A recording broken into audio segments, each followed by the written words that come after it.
முதல்ல அத்தனை பேருக்கும் என்னுடைய நன்றியை தெரிவிச்சுக்கிறேன். இந்த நிகழ்ச்சியை சிறப்பாக ஏற்பாடு செஞ்சிருக்கக்கூடிய நம்முடைய கழகத்துடைய வெற்றி வேட்பாளர் உங்க சட்டமன்ற உறுப்பினர் அமைச்சர் திரு மகேஷ் பொய்யாமை அவர்களுக்கும், கழகத்துடைய முதன்மை செயலாளர் அண்ணன் நேரு அவர்களுக்கும், முத்தமிழ் டாக்டர் கலைஞருடைய உயிரினும் மேலான அன்பு உடன்பிறப்புகள் உங்க அத்தனை பேருக்கும் என்னுடைய நன்றியை நான் தெரிவிச்சுக்கிறேன். நான் உங்களை எல்லாம் சந்திச்சு திரு மகேஷ் அவர்களுக்கு உதயசூரிய சின்னத்துல வாக்களிங்க அப்படின்னு கேட்கலான்னு வந்தேன். ஆனா நீங்களா ஏற்கனவே முடிவு எடுத்துட்டீங்க. நியாயமா பார்த்தா நான் வந்திருக்க கூடாது. ஏன்னா இது வெற்றி, ஏற்கனவே வெற்றி உறுதி செய்யப்பட்ட தொகுதி இந்த திருவெரும்பூர். கரெக்டா? போன முறை கிட்டத்தட்ட 50,000 வாக்கு வித்தியாசத்துல திரு மகேஷ் அவர்களை ஜெயிக்க வச்சீங்க. இந்த முறை குறைஞ்சது 1 லட்சம் வாக்கு வித்தியாசத்துல திரு மகேஷ் அவர்களை ஜெயிக்க வைப்பீங்களா? வெற்றி உறுதியாமா? எந்த சின்னம்? கையை காட்டி சொல்லுங்க, எந்த சின்னம்? உதயசூரிய சின்னத்துல வாக்களிச்சு மிகப்பெரிய வாக்கு வித்தியாசத்துல ஜெயிக்க வைக்கணும். நியாயமா பார்த்தா 1 லட்சம் கன்ஃபார்மா? நியாயமா நான் வந்திருக்க கூடாது. நீங்க எல்லாம் கோச்சுப்பீங்க. நீ ஊரெல்லாம் போய் ஊரெல்லாம் சுத்தி எல்லாருக்கும் வாக்கு கேட்கிற, உன் ஃப்ரெண்டு உன் நண்பனுக்கு நீ வாக்கு கேட்க வர மாட்டியான்னு கேட்பீங்க. அதனாலதான் வந்தேன். உங்களுக்கு இன்னும் தெரியுமா, ஏன் தொகுதிக்கே நான் இன்னும் போல. ஒரு நாள் தான் போயிருக்கேன். நானும் போட்டி போடுறேன் தெரியுமா உங்களுக்குலாம்? ஏன் அங்க போகாம இங்க வந்த? ஏன் இன்னும் சேப்பாக்க திருவள்ளிக்கேணி போகாம திருவெரும்பூர் வந்து மகேஷுக்கு உதயசூரிய சின்னத்தை வாக்குறீங்கன்னு ஏன் கேட்க வந்தேன் தெரியுமா? எனக்கு ஏன் வெற்றி முக்கியம் இல்ல. என் வெற்றியை விட திரு மகேஷ் பொய்யாமையுடைய வெற்றி எனக்கு மிக மிக முக்கியமான வெற்றி. சேப்பாக்க திருவள்ளிக்கேணி தொகுதி வெற்றி நிச்சயம். ஆனா அதை விட அதிகமான வாக்கு வித்தியாசத்துல இங்க திருவெரும்பூர்ல திரு மகேஷ் அவர்களை ஜெயிக்க வைக்கணும். செஞ்சு காட்டுவீங்களா? என்ன மாதிரி அவரை வந்து உங்ககிட்ட அறிமுகம் செய்ய தேவையில்லை. கலைஞர், அன்பில் தாத்தா, நம்முடைய கழக தலைவர் பொய்யாமை மாமா, இப்போ எனக்கு அவர் அன்பில் மகேசன் 3 தலைமுறையா தொடர்கின்ற இந்த நட்பு இன்னைக்கு கழக பணியிலும் சரி மக்கள் பணியிலும் சரி அன்பில் மகேஷ் பொய்யாமைய நான் கர்வத்தோடு சொல்வேன். என்னோட நண்பன் அப்படின்னு கர்வத்தோடு சொல்வேன். அந்த அளவுக்கு சிறப்பா பணியாற்றக்கூடியவர் தான், மக்கள் பணியாற்றக்கூடியவர் தான் திரு அன்பில் மகேஷ் அவர்கள். இங்க திருச்சியில் இருக்கக்கூடிய சில பள்ளிக்கூடங்களுக்கு எல்லாம் நான் போய் பார்த்தேன்னா இது தமிழ்நாடா இல்ல ஃபாரினா அப்படின்னு எனக்கே சந்தேகம் வந்துடும். அந்த அளவுக்கு இங்க இருக்கக்கூடிய அனைத்து பள்ளிகளையும் தரம் உயர்த்தி பிரம்மாண்டமா இன்னைக்கு செயல்படுத்தி வச்சிருக்கிறாருன்னா அவருடைய உழைப்பு. அதே மாதிரி இன்னைக்கு தமிழ்நாடு முழுக்க அனைத்து பள்ளிகளுடைய உட்கட்டமைப்புகளையும் மேம்படுத்தி வச்சிருக்கிறாரு. அரசு பள்ளி மாணவர்களை தொடர்ந்து வெளிநாடுகளுக்கு எக்ஸ்போஷர் வேணுங்கிறதுக்காக, அவங்க அத்தனை உலகத்தை பார்க்கணுங்கிறதுக்காக இன்னைக்கு அரசு பள்ளி மாணவர்களை வெளிநாடு கூட்டு போறாரு. அதே மாதிரி மாணவர்களுடைய கலைத்திறனையும் வெளியே கொண்டுட்டு வராரு. பள்ளிகள்ல மாணவர்களுடைய டிராப் அவுட் அதை 100% குறைக்கணும். அதை தடுக்கணுங்கிற முயற்சியில இன்னைக்கு முழு முயற்சியில நம்முடைய முதலமைச்சர் இறங்கியிருக்காருன்னா அதுக்கு உற்ற துணையாக இருக்கக்கூடியவர் பள்ளிக்கல்வித்துறை அமைச்சர் உங்களுடைய வேட்பாளர் திரு அன்பில் மகேஷ் அவர்கள். இன்னைக்கு இப்படி சிறப்பா செயல்பட்டு இருக்கக்கூடிய தமிழ்நாட்டுடைய கல்வியை தான் தேசிய கல்விக் கொள்கை நியூ எஜுகேஷன் பாலிசின்னு சொல்லி உள்ள கொண்டு வந்து இன்னைக்கு தமிழ்நாட்டுக்குள்ள இந்திய மும்மொழி கொள்கையை திணிக்க பாக்குறாங்க.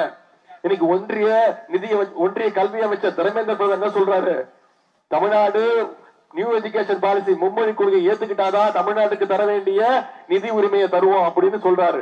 3000 கோடி 3500 கோடி நம்முடைய முதலமைச்சர் தான் சொன்னாரு. முதல்ல நீ 3500 கோடி இல்ல 10,000 கோடி கொடுத்தாலும் தமிழ்நாட்டுக்குள்ள நான் இந்தி திணிப்பேன், என்னைக்குமே நாங்க விட மாட்டோம்னு சொன்ன முதல் முதலமைச்சர் நம்முடைய தமிழ்நாட்டு முதலமைச்சர் தான். அப்படிப்பட்ட பள்ளி கல்வித்துறையை இன்னைக்கு சிறப்பா செய்துட்டு வர்றவர் நம்முடைய மகேஷ் பொய்யாமை அவர்கள். அது மட்டும் இல்ல, இந்த திருவெரும்பூர் தொகுதிக்கு பல சிறப்புகள் உண்டு. இங்க திருவெரும்பூர் தொகுதியில பாத்தீங்கன்னா ஒரு பக்கம் தொழிற்சாலைகளுக்கும் இருக்கும், ஒரு பக்கம் விவசாய நிலங்களும் இருக்கும், நகரமும் இருக்கும், கிராமமும் இருக்கும். எல்லா சமுதாய மக்களும் ஒற்றுமையா வாழுகின்ற தொகுதி இந்த திருவெரும்பூர் தொகுதி.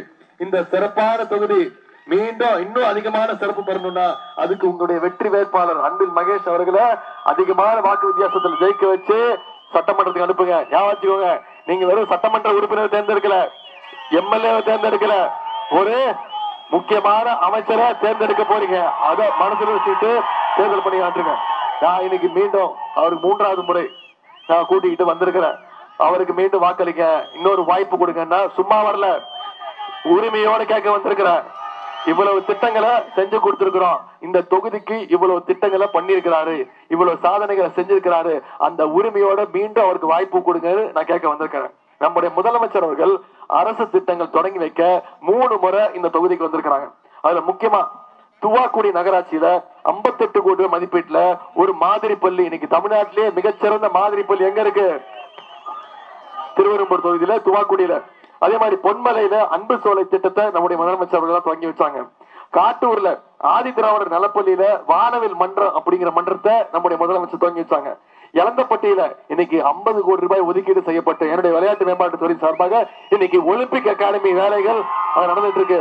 மீண்டும் தமிழ்நாட்டு முதலமைச்சரா நம்முடைய முதலமைச்சர் வந்து அதை திறந்து வைப்பாரு. அது மட்டும் இல்ல, தொகுதியில வரக்கூடிய 13 மாநகராட்சி வார்டுகளுக்கும் 155 கோடி ரூபாய் மதிப்பீட்டுல சாலைகள் போடப்பட்டிருக்கு. 8 கோடி ரூபாய் மதிப்பீட்டுல மழைநீர் வடிகால் வசதிகள் கொண்ட சாலைகள் அமைக்கப்பட்டிருக்கு. துவாக்குடி அரசு மருத்துவமனைக்கு 4 கோடி ரூபாய் மதிப்பீட்டுல இன்னைக்கு புதிய கட்டிடங்கள் கட்டி கொடுத்திருக்கிறாரு. காட்டூர் பகுதியில இன்னைக்கு புதிய ஆரம்ப சுகாதார நிலையம்.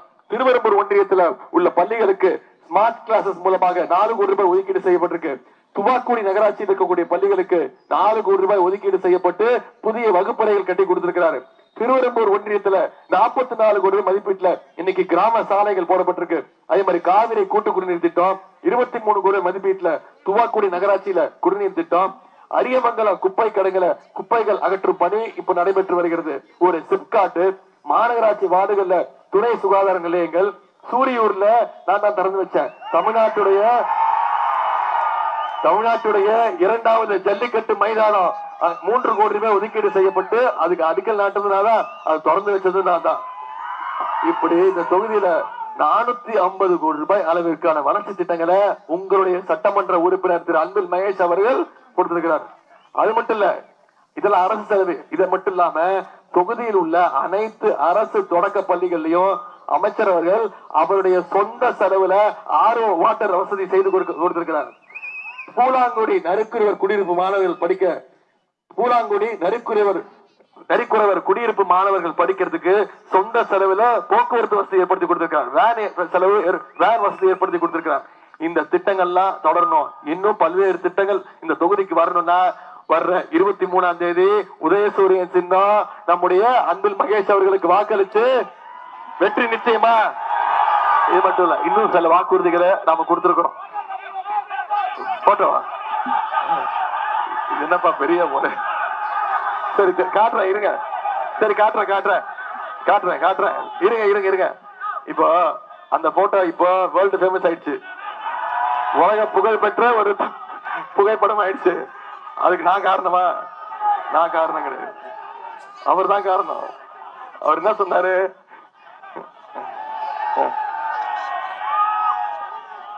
நம்முடைய தலைவர் திருப்ப சொல்றாரு, இந்த தேர்தல் சட்டமன்ற தேர்தல் டெல்லி அணி வெர்சஸ் தமிழ்நாடு அணி. நாம தமிழ்நாடு அணி ஜெயிச்சு காட்டுவோமா? ஏன் நம்ம டெல்லி அணியில நம்ம தமிழ்நாடு அணி டெல்லி அணி வீழ்த்தணும்னு ஏன் சொல்றாரு? நான் இவ்வளவு திட்டங்கள் சொன்னேன்ல, உங்க தொகுதிக்கு மட்டும் இவ்வளவு திட்டங்கள் சொன்னேன்ல. நம்ம முதலமைச்சர் பொறுப்பேற்ற பிறகு போட்ட முதல் கையெழுத்து மகளிருக்கு கட்டணம். அவங்க வீட்டுக்கு என்ன மின்சாதன பொருட்கள் தேவையோ, ஏசியோ பிரிட்ஜோ டிவியோ கிரைண்டரோ மிக்சியோ எதுவாக இருந்தாலும் அவங்களே முடிவு பண்ணி அவங்க இஷ்டத்துக்கு வாங்கிக்கலாம். நம்முடைய திராவிட மாடல் 2.0 ஆட்சி அமையணும். அதுக்கு நீங்க அந்த வெற்றி இங்க திருவெரும்பூர் தொகுதியில மிகப்பெரிய வெற்றியா இந்த தேர்தல் வெற்றியா நீங்க மாத்தி காட்டணும். செய்வீங்களா? போட்டோவா நானே மறந்துட்டாலும் நீங்க சரி. அது மொரட்டு பக்தர்கள் பார்த்திருப்பீங்க, மொரட்டு தொண்டர்கள் கேள்விப்பட்டிருப்பீங்க. எங்கேயாவது பார்த்திருக்கீங்களா ஒரு மொரட்டு அடிமைய? திரு எடப்பாடி பழனிசாமி தான் இருக்கிறதுலே நம்பர் 1 மொரட்டு அடிமைன்னு நான் சொல்லிட்டேன். ஏன் சொன்னேன்? நான் சும்மா சொல்லல. மோடி என்ன சொன்னாலும் ஓகேன்னு தலையாட்டிக்கிட்டு அவர் பின்னாடியே சுத்திட்டு இருக்காரு.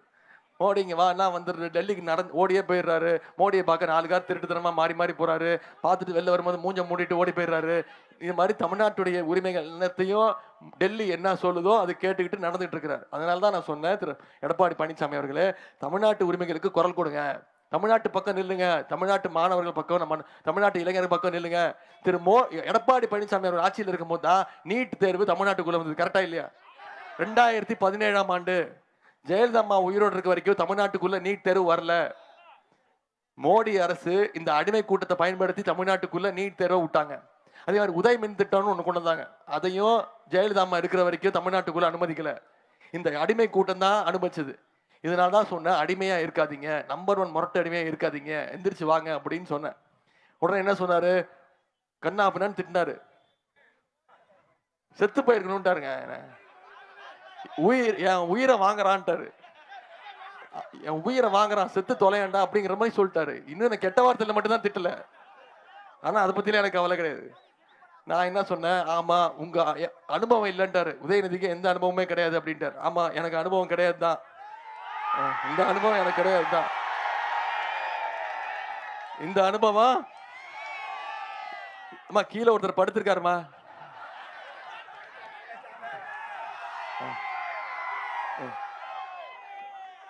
எப்படி படுத்திருக்காரு பாத்தீங்களா, அவ்வளவு அழகா வாழ்ந்த மாதிரி. இதை தாமா சொன்னேன்.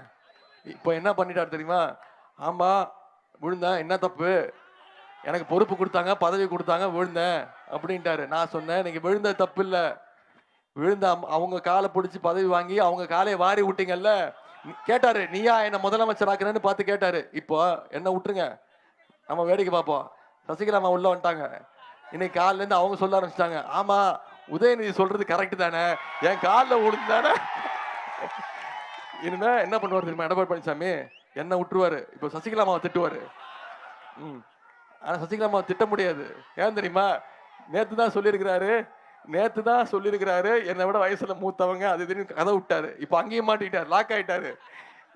அதனால இந்த அடிமை கூட்டத்தை இந்த தேர்தலோட ஏற்கனவே 10 தோல்வி பழனிசாமி கொடுத்துருக்குறோம். இந்த முறை 11 தோல்வி. நீங்களாம் பார்த்துட்டு இருக்கீங்களா, தொலைக்காட்சியில பார்த்துட்டு இருக்கீங்களா, அவர் பேசும்போது 2 விரல் காட்டுறாருல்ல, என்ன நினைச்சிட்டு இருக்கீங்க, அவர் வாக்கு கேட்கிறாரு நினைச்சிட்டு இருக்கீங்களா? கிடையாது. இது வரைக்கும் நான் 10 முறை தோத்துட்டேன், இப்ப நான் 11வது முறையா தோக்க போறேங்கிறத சிம்பாலிக்கா சொல்லிட்டு இருக்கிறாரு திரு எடப்பாடி பழனிசாமி. அதை செஞ்சு காட்டுவோமா? நிச்சயம் செஞ்சு காட்டுவோமா? ஒரு எல்லாம் அன்போடு கேட்கிறேன், பண்போடு கேட்கிறேன், பாசத்தோடு கேட்கிறேன், உரிமையோடு கேட்கிறேன், உங்க வீட்டு பிள்ளையாக இருந்து கேட்கிறேன். இன்னும் பெருமையா சொல்லணும்னா தலைவருடைய மகனாக இருந்து கேட்கிறேன். இன்னும் பெருமையா பூரிப்பா சொல்லணும்னா முத்தமிழர் டாக்டர் கலைஞருடைய பேரனாக இருந்து கேட்கிறேன். உதயசூரியன் சின்னத்துல வாக்களிச்சு அன்பில் மகேஷ் அவர்களை 1 லட்சம் வாக்கு வித்தியாசமா, அதிகமான வாக்கு வித்தியாசத்தை ஜெயிக்க வச்சு சட்டமன்றத்துக்கு அனுப்புங்க. மீண்டும் நம்முடைய திராவிட மாடல் 2.2 ஆட்சி அமைய போவது உறுதி. உங்க தொகுதிக்கு என்னென்ன தேவையோ அதை நிச்சயம் இன்னும் அதிகமான பணிகளை, திட்டங்களை உங்களுடைய சட்டமன்ற உறுப்பினர் அமைச்சராகி நிச்சயம் இந்த தொகுதிக்கு கொண்டு வருவாருங்கிற அந்த நம்பிக்கையை கொடுத்து உங்க அத்தனை பேருடைய அன்புக்கும் ஆதரவுக்கும் நன்றி தெரிவிச்சு ஆதரிப்பு உதயசூரியன். நன்றி நன்றி நன்றி.